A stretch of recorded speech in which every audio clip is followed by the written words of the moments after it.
Obviously big, you know, kind of fan of that kind of boot boy rock with the Hoople. When did you first dip your toes into the murky world of punk rock? What was the first thing that you heard?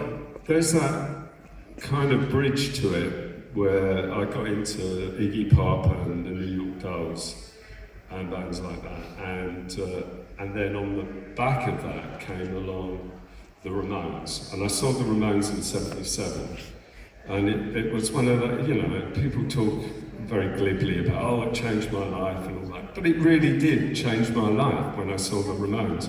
They were playing at the Croydon Greyhound, and in order to get into the venue, you had to open these huge doors that were sort of mirrored wooden glass doors.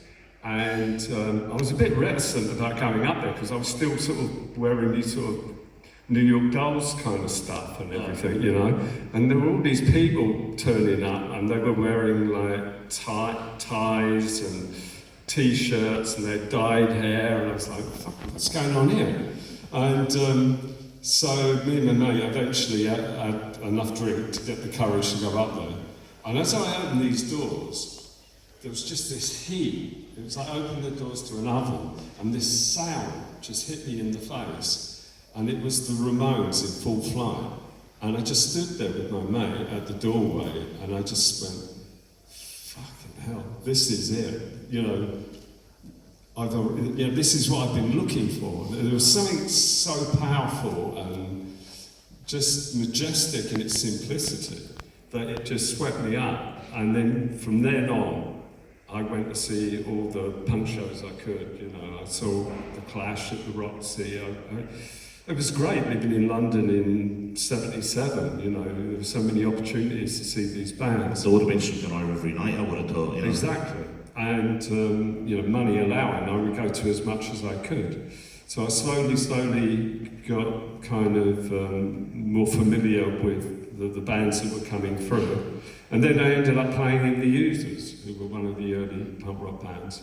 And from there, went on to play with Brian James, who had just left the Damned.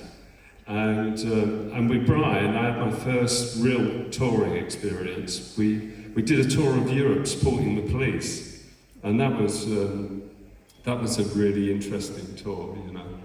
There wasn't much money in it, but it was, I learned how to sort of fill a stage. You know, just playing big places, opening up for the Police.